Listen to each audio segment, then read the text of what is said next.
What's going on, guys? My name is Orphan. How is everyone doing? It's been a little while, but we are here, and that's all that matters. Before we get into it, let me give a quick shout out to Jeffrey. Reluctantly, shout out Jeffrey. In this video today, we are going to be talking about the rumored new Naughty Dog IP, and I think this is a very interesting one, and I have a few points here to kind of spell why I think that's the direction they should go in with their next game. So let's get right into it. So the first thing, I think first and foremost, I want to see Naughty Dog do something new. Now, if you're a fan of Naughty Dog, it is probably because of one of these three IPs: Crash Bandicoot, Uncharted, or The Last of Us. And they're all big, don't get me wrong.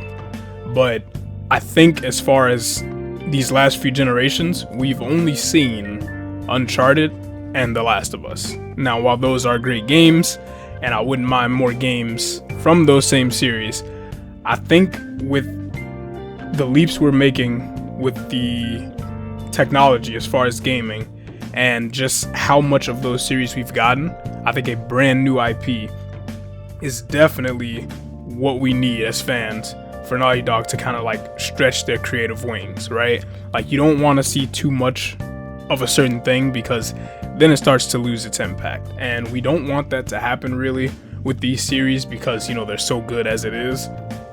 So them doing something new is, I think, the next move that they should make.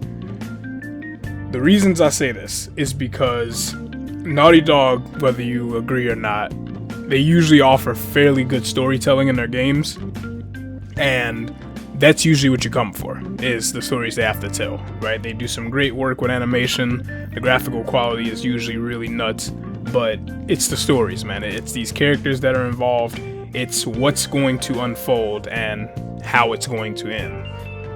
And I think in this specific respect, we could get an experience similar to like the Game of Thrones TV show, especially with the rumor being that it's a fantasy game.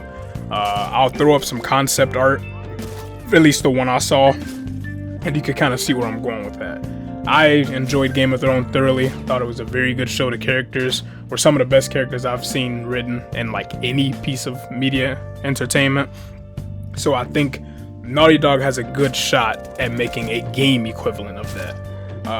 The mix of grounded storytelling, again referencing Game of Thrones, with some fantasy elements could be just extremely awesome, right?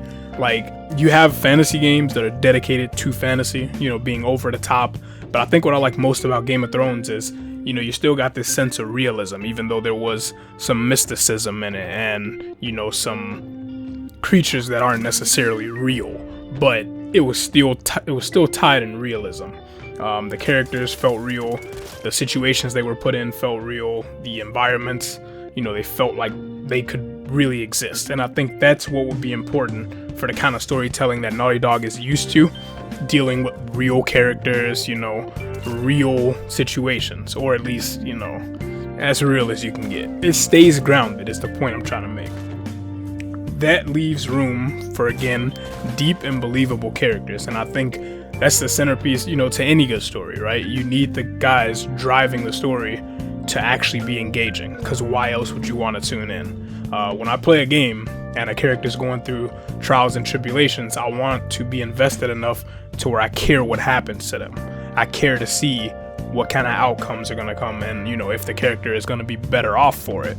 And again, I believe that Naughty Dog, of all studios, are the ones that could do it, right? They could give me that, you know, Game of Thrones story experience, but through a game, not a TV show, on a much more interactive level.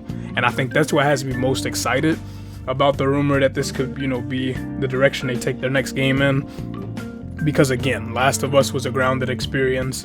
Uncharted, as, you know, unrealistic as it could be, it was still grounded, real characters. The idea was there, but this is their chance to take it, you know, to the next level. So again, like I was speaking to hardware advancements that would allow this, you get much more realistic characters from a detail perspective. The quality of actors over these years has just gone up, so that people can kind of step into those shoes and fill them, properly, so you can actually get those characters that you wrote down on paper coming to life in the game. Not to mention, from a mechanic standpoint, technology allows for the worlds to be more realized. You can do more with the gameplay mechanics, with the visuals, all of this lending itself to that, like I said, as close as possible, Game of Thrones experience. So that's what got me really excited. Now, don't get me wrong. I would love to see another Last of Us game, right? I would love to see another Uncharted game on the PlayStation 5. I think that shit would be absolutely ridiculous, but you don't want it to be forced, right? After all the games they've done, after seemingly wrapping up the stories in both series, respectively, I think ultimately taking a new direction, at least for right now, is the best move, right? They could always come back to Last of Us, even as divisive as Last of Us 2 was. I believe that Naughty Dog still has the prowess to give us a good story deserving, of being in that series. So they could always come back to that. Same with Uncharted, right? Like if the pieces fall, they could always make something work. But after everything we've got so far, and where it looks like, the quality of these AAA games are headed as far as Sony's first party studios, I truly do believe that the next best move for Naughty Dog is a new IP, because we've seen what that allows studios to do when they're able to kind of break out of the familiarity of the games they're making, for past generations, and do something new. Look at Horizon with Guerrilla. That's now their big flagship title, and it was Killzone. So giving them that creative freedom to try something just completely new, you never know what that could open up to. And it motivates the developers because, it's fresh. It's not really draining. It doesn't really incur any fatigue because, I'm doing the same thing that I've been doing before. You get to play with some new toys, basically. And I'm super excited at the thought of that. So who knows if this is actually what they're gonna do. They might do something completely different. Hell, they might just go back to one of those series that exists already. But let's hope that it's this new fantasy setting. Please, Naughty Dog, please. So I want to thank you guys for watching the video. If there are any specific topics you'd like me to cover, definitely let me know. Definitely open to it. There's not many games to play right now, unfortunately. So that's why you haven't really got a video. What the fuck am I going to talk about? I could get out here and talk about ants. I'll consider that for future videos. Anyway, thank you guys so much for watching. You guys have been awesome. I appreciate you listening with me. And have a good one.